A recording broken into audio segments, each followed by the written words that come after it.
What's up, everybody? This is your boy Joe Lewis, founder of Skylark.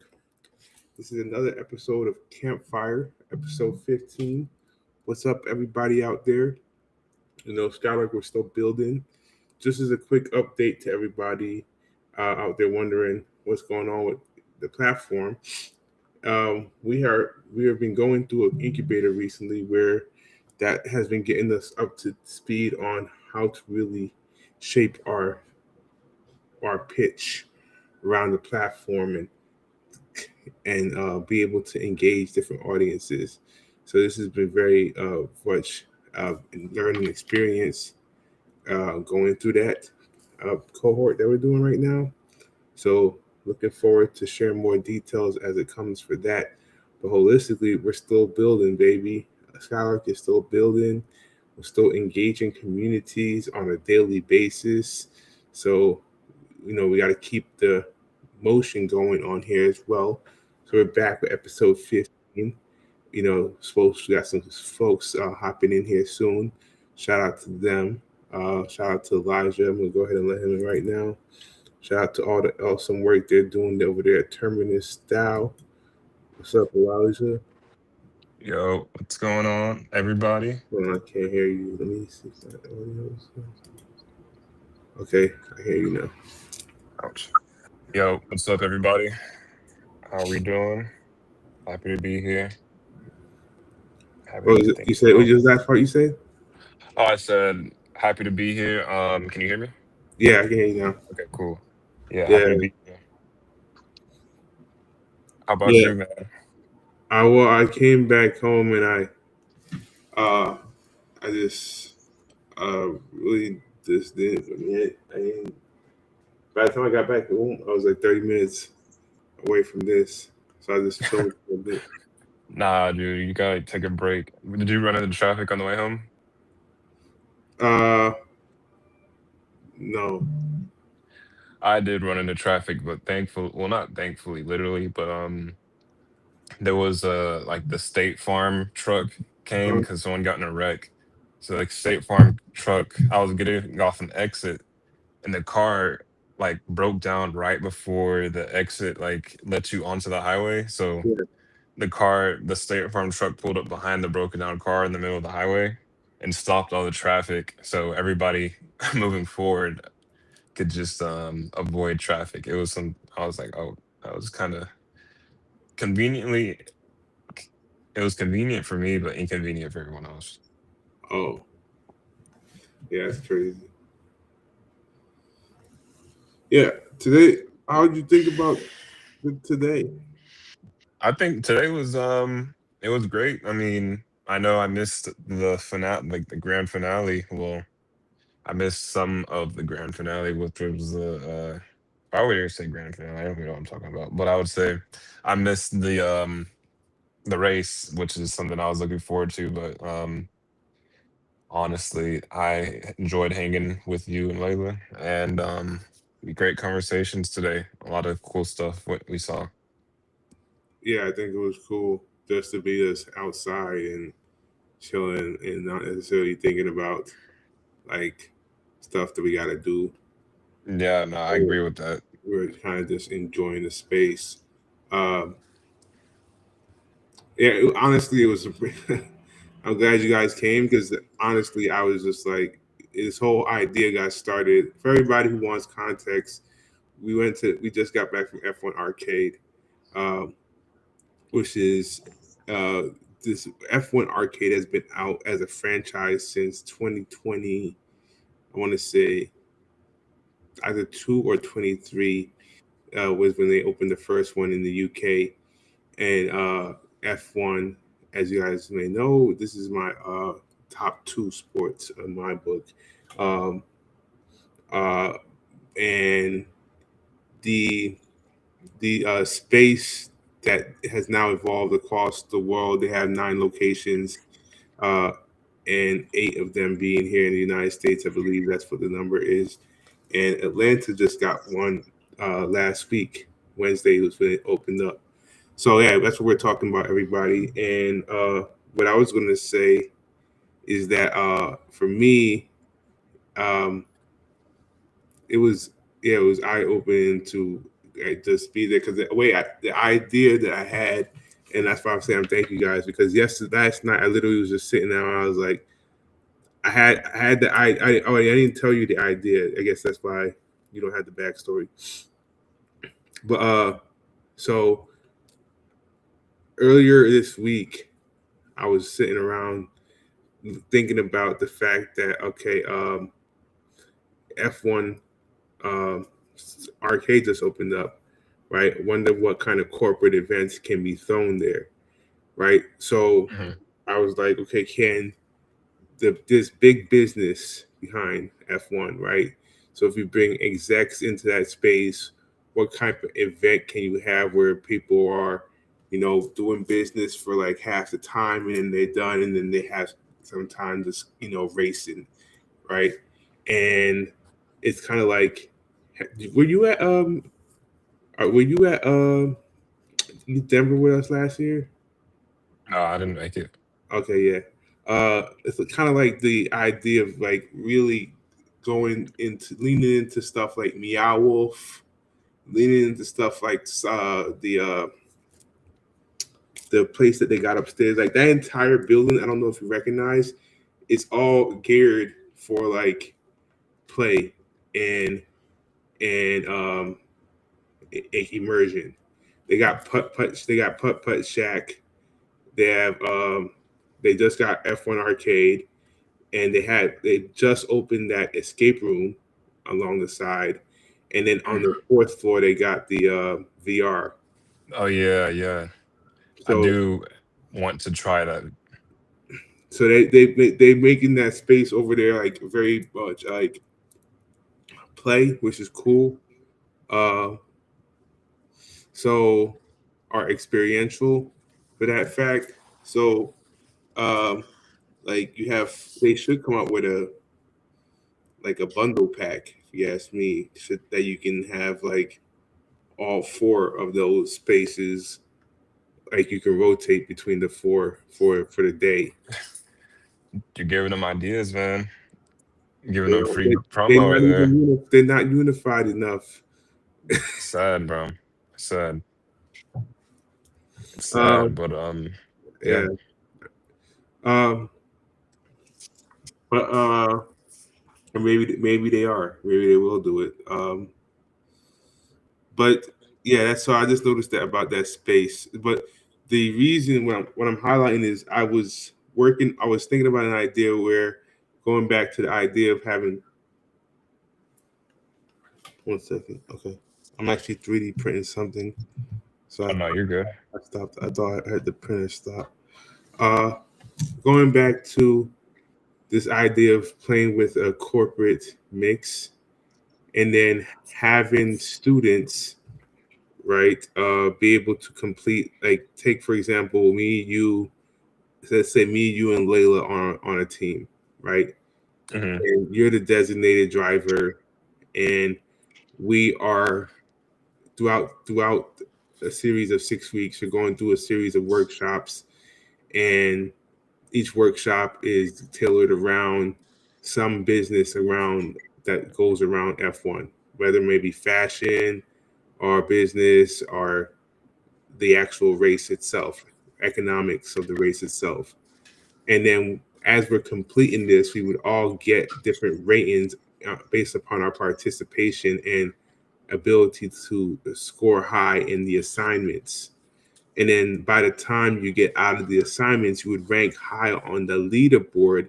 That ranking on the leaderboard would then allow you to basically select your favorite team first to race with on exhibition day of the event. So that's kind of like mirroring the way Formula One works. The highest performing team usually is the highest performing team business wise is usually the highest performing team on the track.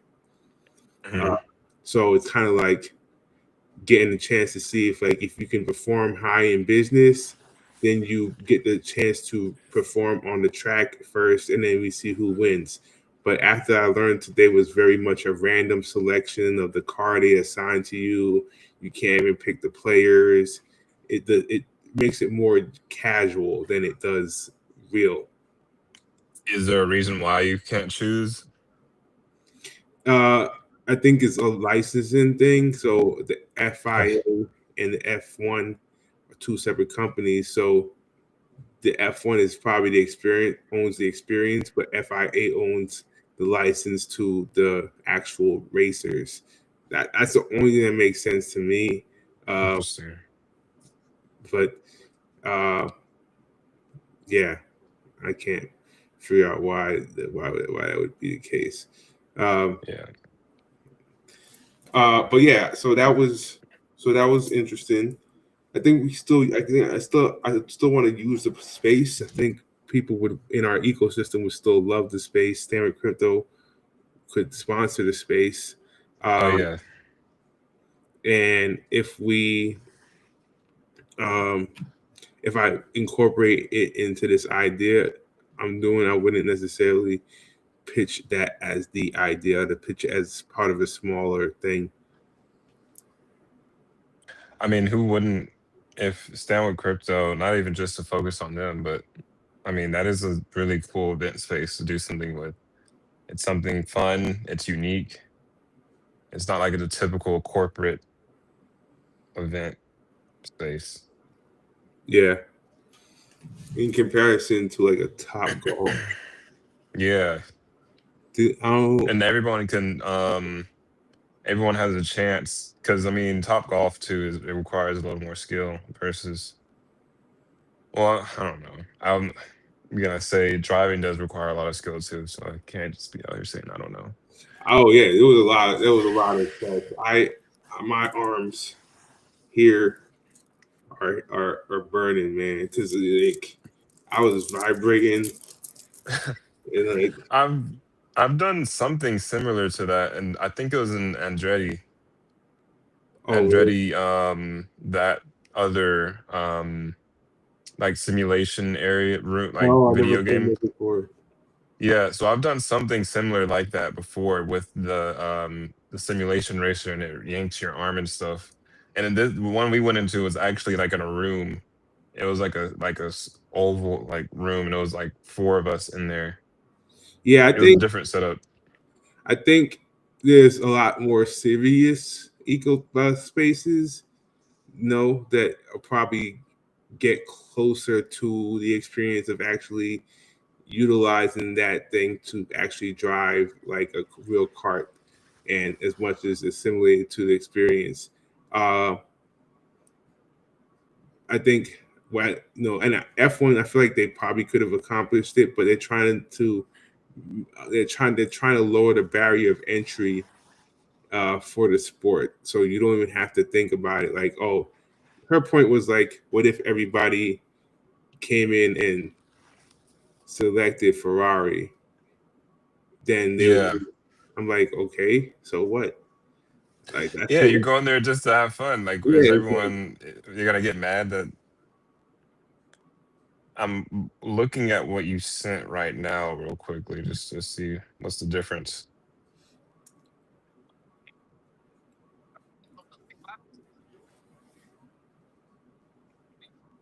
Did they let you have food and drinks after the thing? yeah,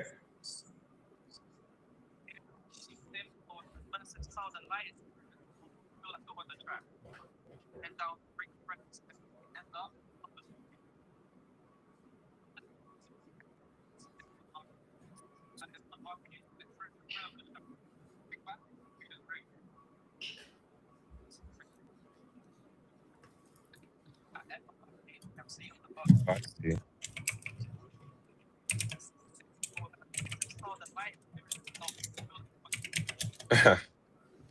And you said F1 box is only in the UK. yeah.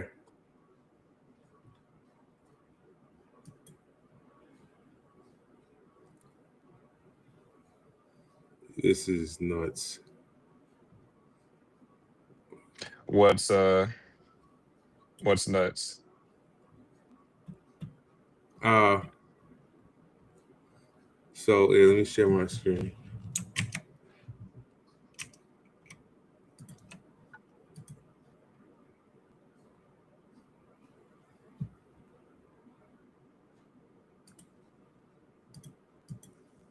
This is the first thing I wanted to talk about today. Actually, I just saw this.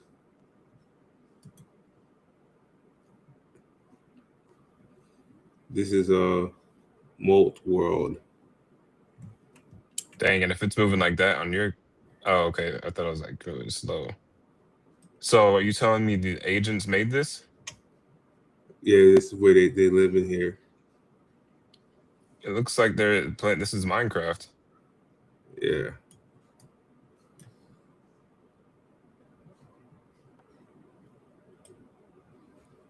Wow. So these agents are living and doing their own.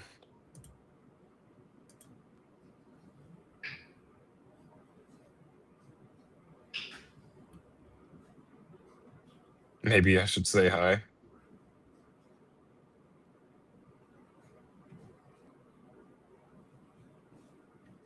I don't have a bot in here.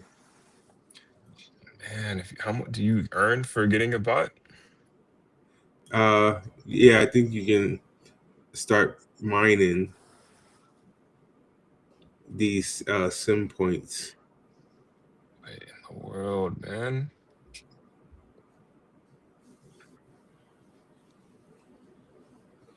But this is just another way of, honestly, in my opinion, is sovereign AI.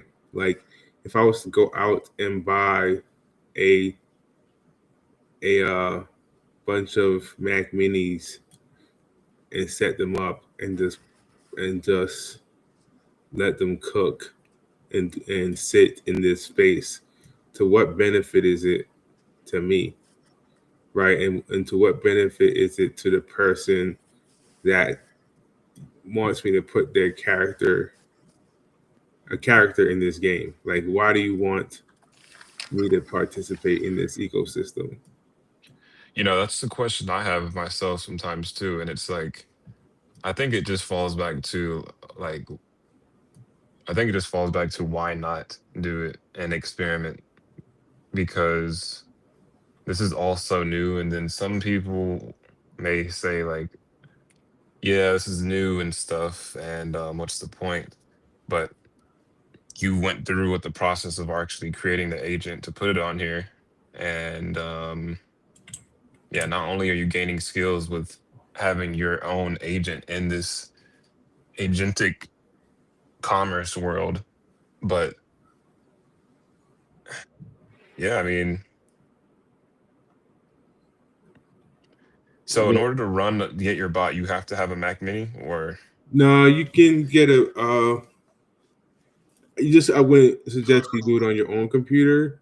So if you do it on a VPS, like Chris is doing on a VPS, or you can get a Raspberry Pi, or you can um, buy Mac Mini. You just need to have another computer. I see. I have an idle laptop that I don't use. Could you convert that into this server? I mean, if you have a laptop you don't use and you know you're not going to use it, and you don't have any personal data on there, Hmm.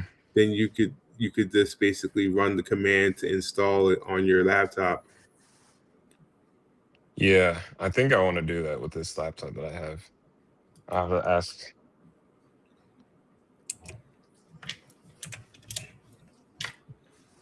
Uh, this is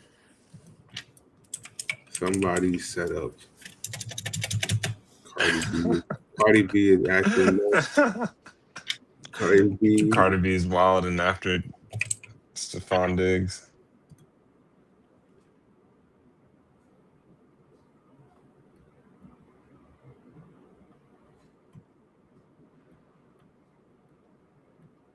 I saw this picture, yeah, of his. So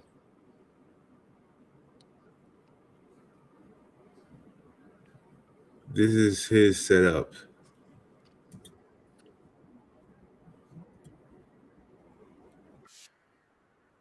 You got to think about this. Damn, bro, what the If this is your employee, these are your employees. What the fuck are they doing? Like, right? damn, man. Like This room alone, I mean, this room alone is over what?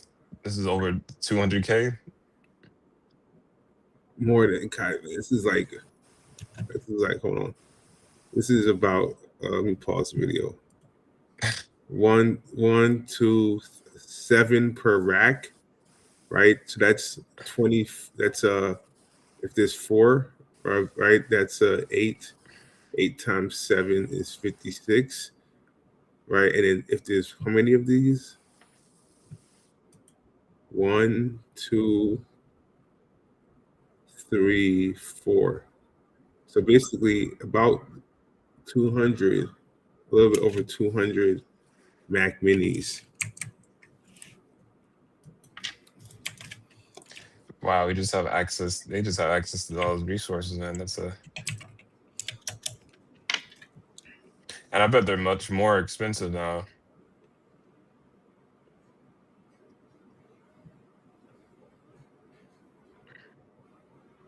$600. 600 times 56. Yeah.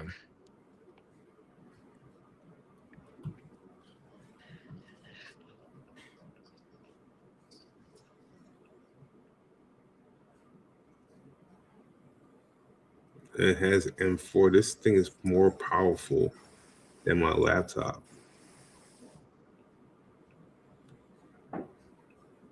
So this is actually a good.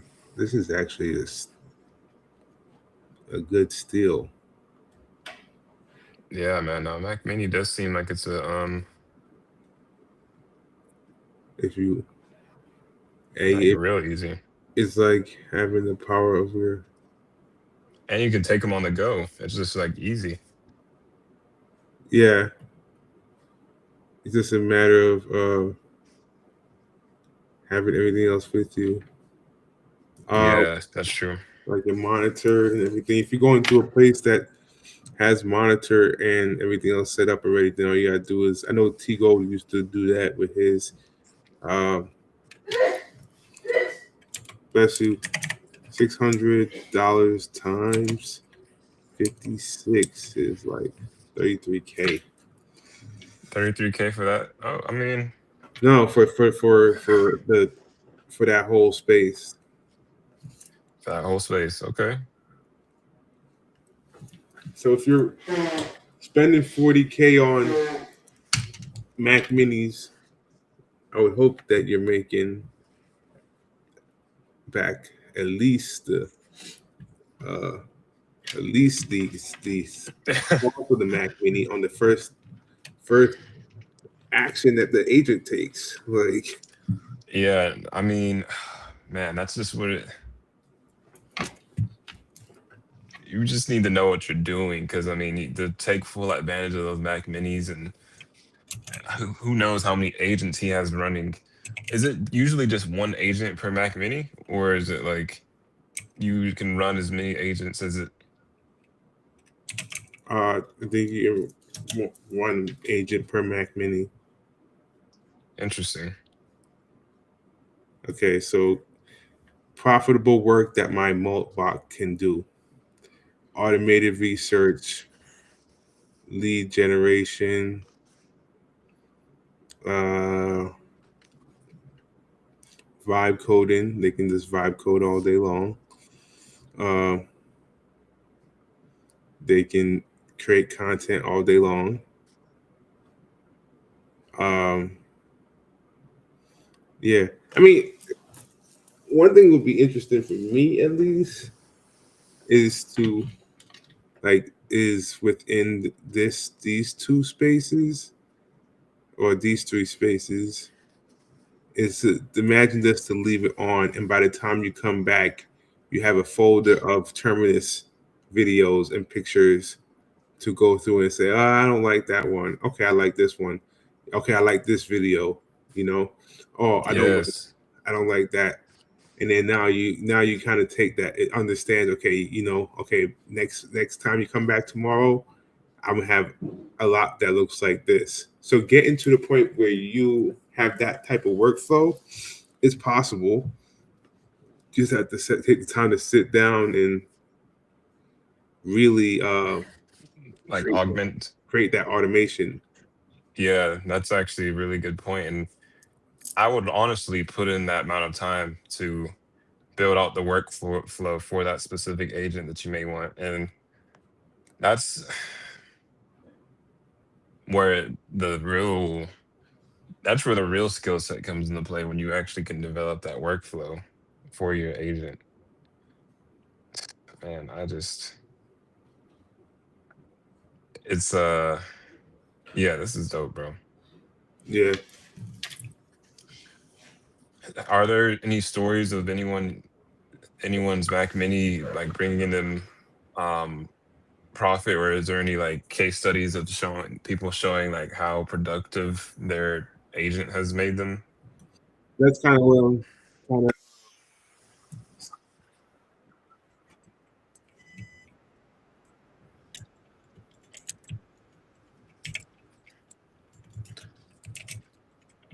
because you gotta think about it too. Like, okay, like you can set up your agent and you can put an endpoint on like ARC 8404, and it can go there. It can find other agents can find it and pay it to do work, right?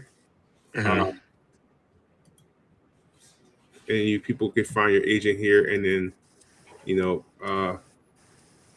pay it. Now that's one way, but I think that's kind of I don't think that's the best way. I think that's too noisy. Everybody just dumps their agent on there, and how do you know which agent is actually productive? Yeah, Let's see what they're doing. Me personally, I think the best way to do it is to save yourself some time, and then that will allow you to make more money elsewhere. and what do you as in just develop your own agent, Well, or what yeah, do you? ideas like okay, so let's look at this right here. Uh,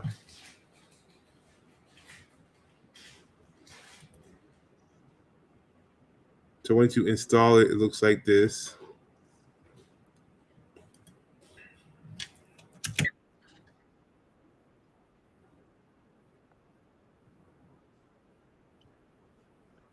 And do you think you're limited to like Claudebot's constraints versus if you were to build your own agent, like the guy that you showed me, the Shaw makes magic or whatever? Is there like a difference? Yeah, I mean, one has managed to. You remember in the terminal that we could launch the Eliza agents out of that terminal. Yeah. Remember, we were interacting with them. Hmm. That was just chat. Like this has skills, and you can give it different skills. You can give it different jobs. So, like that's what we're watching right now. How to give them jobs. I can't hear anything, by the way. Oh yeah, you can't hear it. Hold on.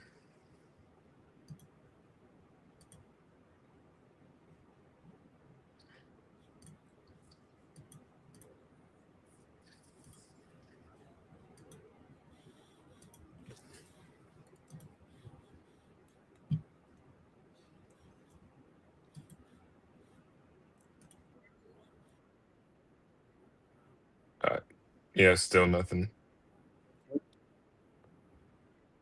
You still can't hear? Mm-mm.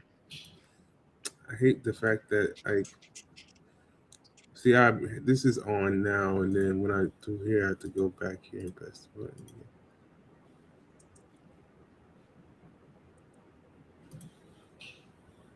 For blogs, take Okay, a now I can hear you. screenshot of its own environment, so it can literally be like, am I doing the right thing? As if it's like your actual virtual assistant. Yep. So and these are a lot of these come out of the box in the setup wizard, which is helpful, right? So this is, I think, a huge leap forward. This is that these come out of the box, and a lot of the integrations, like the 11 Labs one, which we can showcase in a second, but instead of the like clunkiness of MCPs and how bloated those can be, these skills now seem to be forming as like the new unit of like integration, or as a feature and the fact that we'll be able to like browse marketplaces for these and figure out what we want to plug in very quickly to our personal like Javas here, I think is super exciting for non-techies especially. Yeah, and just the TLDR for people on difference between skills and MCP. A skill is like a constrained set of, let's say, endpoints or different functionalities from a service. Let's use 11 Labs as an example. If you want to clone a voice, if you want to generate something with an existing voice, those are two different functions. So skill just creates a cheat sheet in plain English with those functions, and it tells whatever LLM it is, this is how to use it, and this is when to use it. And the core difference is an MCP is kind of always on, meaning it's bloating your context window of your conversation, which might push the agent to timeout. A skill is invoked just in time, meaning whenever it's needed, it'll be used. Yep, love it. I think that's the future for sure. And I think even Anthropic kind of admitted that MCP wasn't the way forward by making the transition over to skills. 100%. So we already spoke about the CloudBot environment. You can connect it to whatever you want, Discord, iMessage, Signal, whatever makes you happy. A lot of this stuff comes out of the box. You just have to hook it up. If you choose WhatsApp, I think you have to just scan a QR code and it hooks up to your personal number. So one disclaimer for your audience is if you want to separate your life, which I recommend that you do if you're not a cybersecurity expert yet, it's probably better to use something like Telegram, especially because the blast radius of something going wrong is probably a lot lower. Yeah, and then when it comes to where you can interface with it, you can also do Google Chat, Microsoft Teams, etc. So I only allude to that because there is a business opportunity here if you can figure out how to set this up, securely, and use it, because most of your clients are using something like that. Securely, yeah. I mean, just like scratching the surface of how this can be set up as a service, which we'll go into in a second, is it's a huge opportunity here. And then behind the scenes, just in case you're still, okay, let's say you know Claude Code. So if I say the words Claude Code, then when I say Claude MD might mean something to you. Claude MD is like the brain of how Claude Code operates every session. It's kind of like the values, the holy book. Like priming. Yeah. Exactly.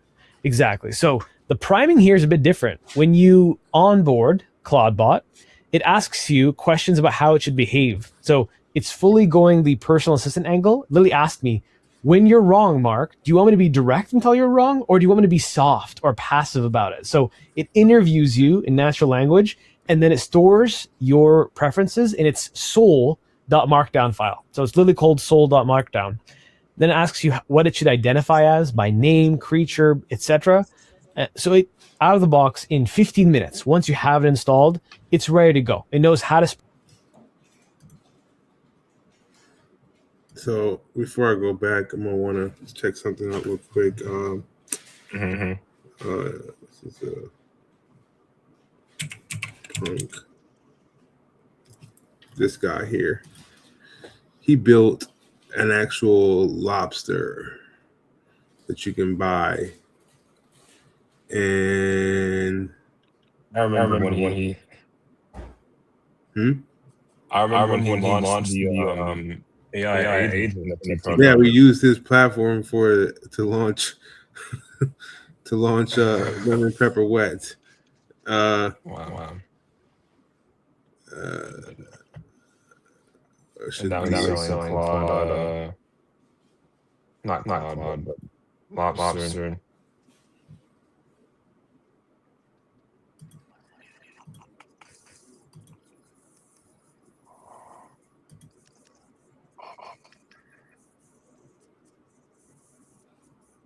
What is this?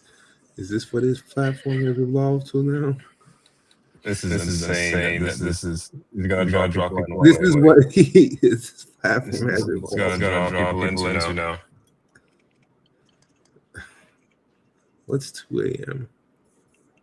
Oh my god, dude! This become like a. Is that what? This is something. This is something that kind of makes people avoid blockchain sometimes. They just think it's. Yeah, I mean, he's definitely building more of a social platform here now, right? And everything that you have is private by design, but you can utilize your data to imagine, have some late night fun, or follow your fans, which is another tool for OnlyFans lobster. Like, I'm trying to understand. Like, this is the part that makes it private now, right? And you got a whole Claude set up, but you have it on your private lobster.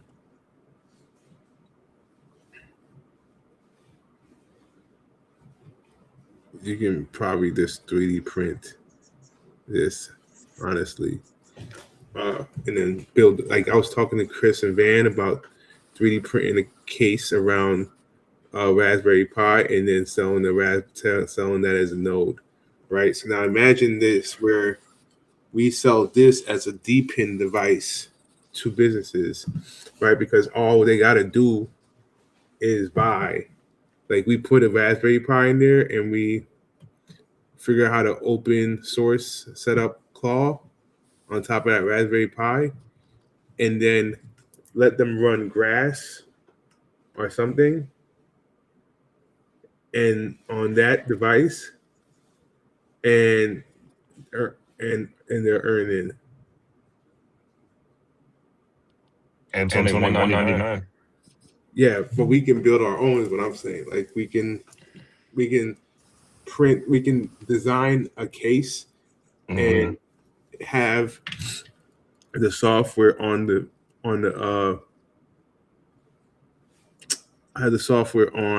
Raspberry Pi. Yeah. Do it. Honestly, it is time for us to have our own shit. Yeah. Just depends on what would we do, but I agree 100%. Because this is where it's going to be. Grass is about to be releasing something. Yeah, Grass is going to be releasing their own node. You can plug into your router. Yeah, I remember hearing about that. Okay, so I wanted to just go there and check out the price of that. But what was I doing before going back to the video real quick? Speak to you. I told her I like lowercase. I write in lowercase. Don't give me some cookie cutter stuff. Don't say I'm absolutely right. And then we were ready to go. Now, we might have this just after this, but when it comes to building in your workflows to this, so you've got your workspace set up, you might provide it with some like market research data or sort of key components and documents about your business. How then are you needing to create custom skills, or are there like simple commands that you can set up? How do you then start to make workflows on top of this? So one tool that I like to use quite a bit, you can use whatever you want. Any form of IDE where it can do stuff is helpful. I like to use Warp because it has a free tier. So what I like to do is I just go and I say, hey, can you go interface with CloudBot? I don't feel like building a skill, but can you go and figure out how to use insert X API? Let's say we want to do the HeyGen API to make a copy of ourselves. Go look at the HeyGen API, see what you need from me, and see what would it take to make a skill. And then once it creates a skill, it stores it behind the scenes, and it tells CloudBot in its like identity and its tools file, make sure that when Mark says clone or avatar, we use this HeyGen skill. So that's one avenue. Another avenue is once you have it set it up well, you can actually ask CloudBot to create the skill itself. So once in a while, I'll ask it, I have a challenge for you. I don't know how you're going to do this, but I have this voice note from Liam. I want you to take this voice note and I want you to clone his voice somehow using 11 Labs. I'm not going to tell you how. I'm not going to tell you where. You have the API key. Go figure it out. So it will go 5-10 minutes, try a couple things, then come back and figure it out. Okay, so if we pop in, you can see this is my beautiful assistant, Claudette. I actually asked her to make her own profile picture. And I asked her, can you tell me what Liam Otley's last 3 videos were about? So behind the scenes, I gave it access to Ep.15, specifically the MCP, just to make it easier. It went, kind of scraped it, so just returns back to the link. Pausing quickly on that, Ep.15 is a great thing to have integrated because of its like depth of different scrapers, right? So that's just like a very easy general purpose connection you can make to give your CloudBot a ton more capability, right? So we can find a LinkedIn scraper if it needs to and use that. And it's just all set up through your Ep.15 account. You're going to get pinged for those actors. Exactly. So if you go to, it's a great segue, go to mcp.ep15.com. You could see out of the box, you can just set everything up. then you can click any one of these. This is what I did. I literally just clicked on Warp. It gives me the request that I need to send. Or you could do, let's say, Claude Code. You just give it this command.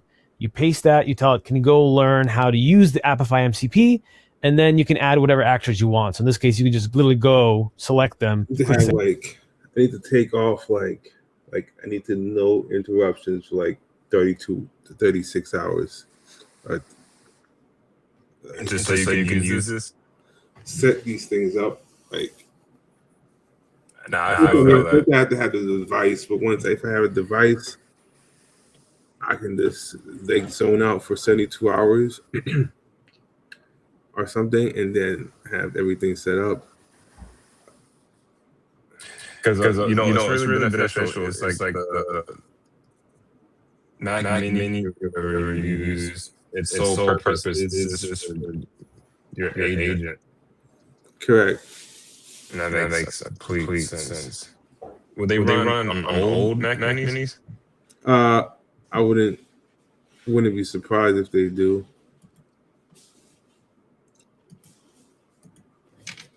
Okay, let's look at this.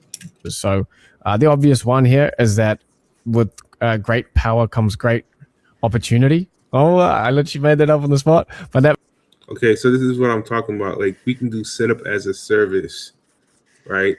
So what I just talked about for our custom one, we could set it up as a service, and you're paying for the device and the setup fee in one go, right? Mm-hmm. You get personal AI, and then we get personal AI, they get reoccurring revenue. I'm sorry, they get a personal AI, you get reoccurring revenue. Let me just let them explain it. That makes a lot of sense. When there's new powers and there's new there's Jarvis on a local machine, businesses are going to be, or some businesses, if you can position it correctly, are going to be interested in paying for this. So that would involve you starting off just setting it up for yourself. Do the cloud hosted version first, get a feel for it.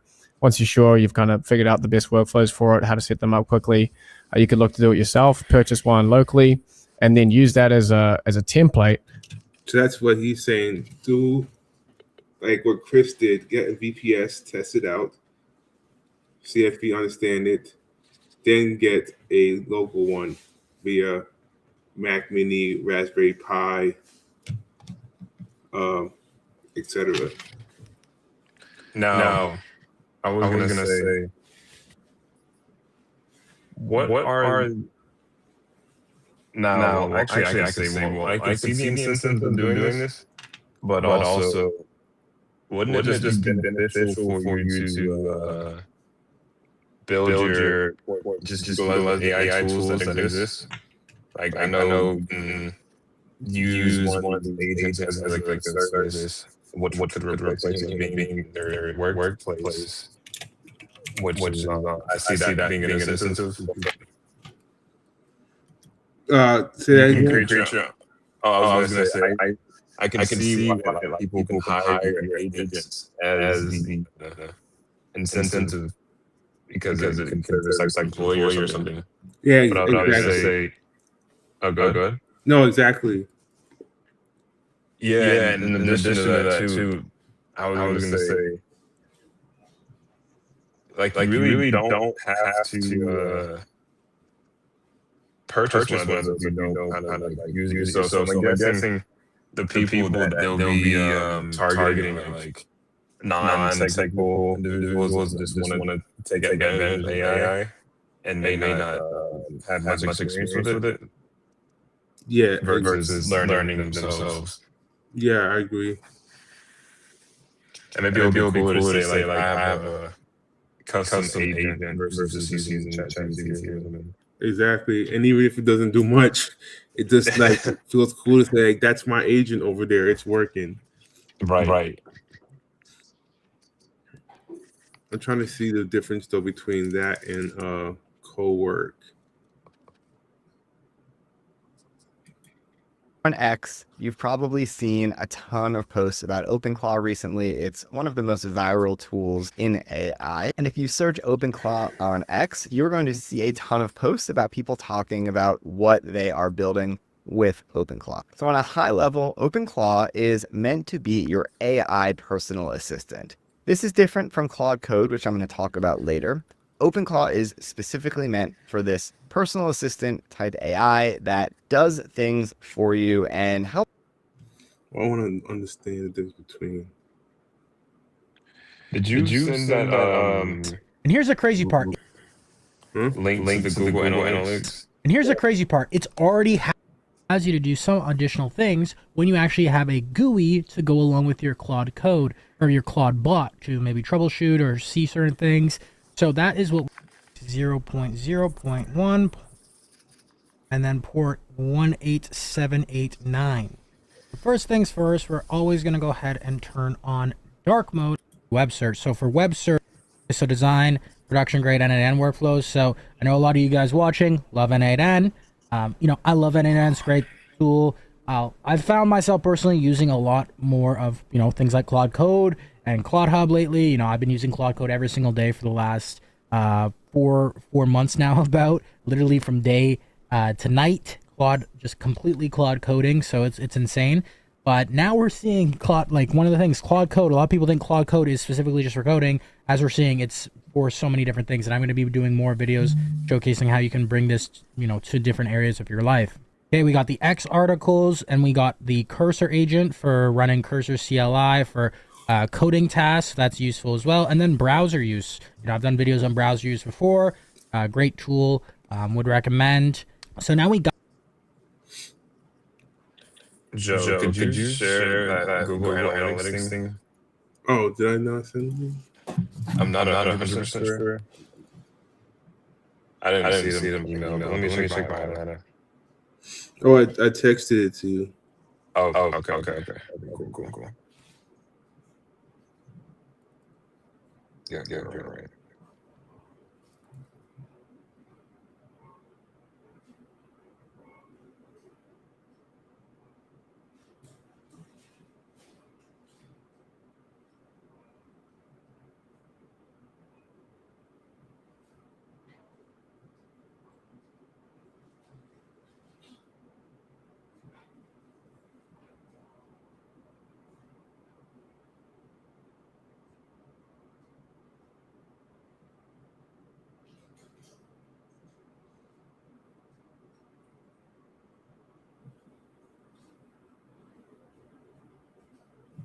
Okay.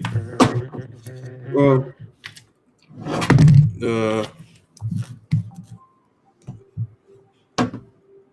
last thing I really wanted to talk about. Well, that was kind of it, actually. Do you have anything else? I don't have much to talk about. Okay. Well, I know this was more of a holiday for some people out there in the world. Let's lost Elijah. I think he might join back in a second. But yeah, everybody, we're gonna wrap up today's episode. Thank you again for attending another episode of Campfire. I'm about to go work on my pitch deck, as I explained earlier, and start preparing that for the class that I'm in. So, we are building and looking forward to sharing updates with you guys in the coming weeks. Stay tuned. Yeah. Peace out, everybody. What's the V10? You want to tell anybody about what we got coming up in 2 weeks? Yeah, everybody. What's going on again? This is Elijah. V10 represents wholeness. I would say we have a lot of things again planned coming up. February 28th, Terminus DAO is launching its first event. If you're a creator, if you're a builder, if you're curious and you want to learn more about what we're going to launch with our new community, definitely come out and learn about Terminus. We're so excited to get started, and Yeah, that's a little bit about V10. V10 is just promoting our event and getting a lot of things prepared throughout the next few weeks. So V11 will be excited to share more information as time comes on. Absolutely.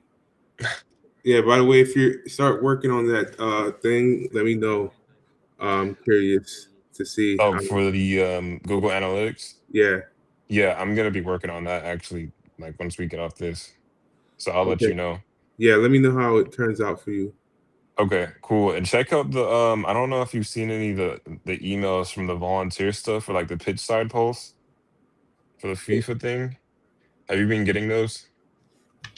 Uh, the what? Yeah, it's like FIFA World Cup pitch side pulse. It's just like some It's an like a email. yeah, it's an email. I'll forward it to you because I think you should be getting them. I didn't get any of those emails. Hold on, let me I just sent it to your JZL.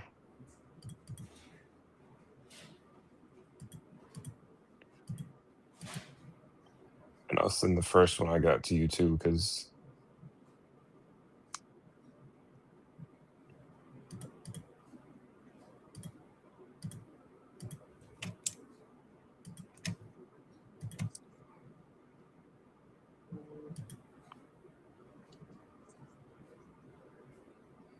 Oh, okay. It's their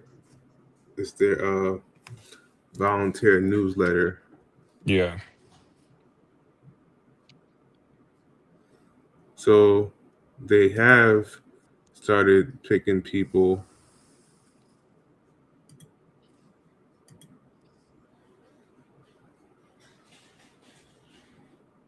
I don't know how I got these emails. Maybe it's something with the app or something. I don't know.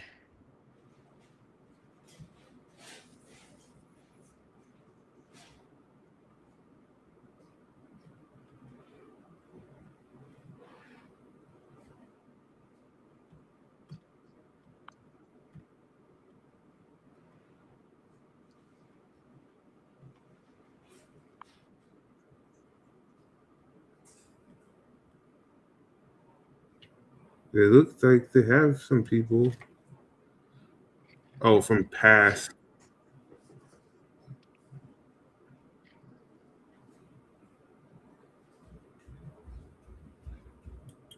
These are from the tryouts. Mm. These aren't necessarily selected people yet.